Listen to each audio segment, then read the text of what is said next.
Lots of folks looking for alternative ways to cool their homes after this week's record heat wave.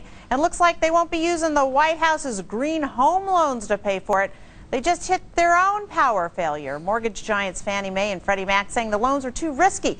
Yes, the same lenders many folks say helped create the financial crisis. Gary B., too risky for them, too risky for the rest of us? Too risky for everyone, Brenda. Look, the government needs to get out of the pushing us into home ownership business. This is the same thing we went through last time and was one of the causes of the economic collapse. But there's an even bigger problem here. Even if you said, oh, the government should assist, this is just one more area that's going to be rife with fraud. We have many, many examples. Forget about Medicare, which wastes probably $100 billion a year in fraud. Let's just take the Home Energy Assistance Program. You know, Brenda, this has been very successful. They gave out $3.9 million in aid to dead people.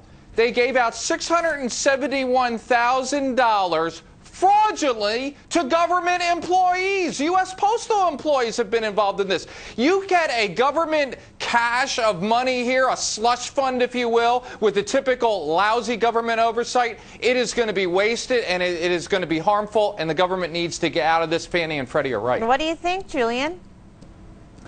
Well, I totally agree with Gary on the Medicaid fraud issue, and I think that's something we need to address. But, you know, look, the oil industry, the natural gas industry, the coal industry, all of them get tens of billions of dollars worth of federal subsidies every single year. And that's the old energy. That's the old technology. The idea that the government shouldn't be, even in a very minimal way, and that's all this really is mortgages, government-backed mortgages on loans that have green energy like solar panels. The idea that the government shouldn't be trying to promote that, given what happened this week, given the need for us to have multiple sources of energy, just seems to be really, but really you know, penny wise and the people who are foolish. saying it, though, are government-backed entities, Eric. I mean, this is Exactly. Fannie Mae and Freddie Mac are saying it's too risky. Here's what this is. They took all the junk, all the garbage that no one else wanted, $5–7 trillion worth of bad, questionable home loans on the books. When they say this is too risky, I think you better listen. It's like Lindsay Lohan saying that cocktail is a little too strong for me.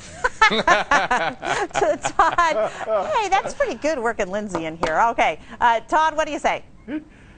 Yeah, I mean, the problem with solar and wind is just uneconomical. You know, all that wind power does is kill birds. So finally, Fannie and Freddie clued into reality. Wow. Okay. Well, Pat, do you agree with Fannie and Freddie on this one?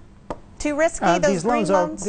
These loans are poorly designed, but it's not because they're too risky. Risky implies they won't get paid back, and that's not the issue at all. The issue is that they're what are called first lien loans, in which they would step in front of the existing debt holder. Nobody who lends money wants somebody else stepping in front of them in line.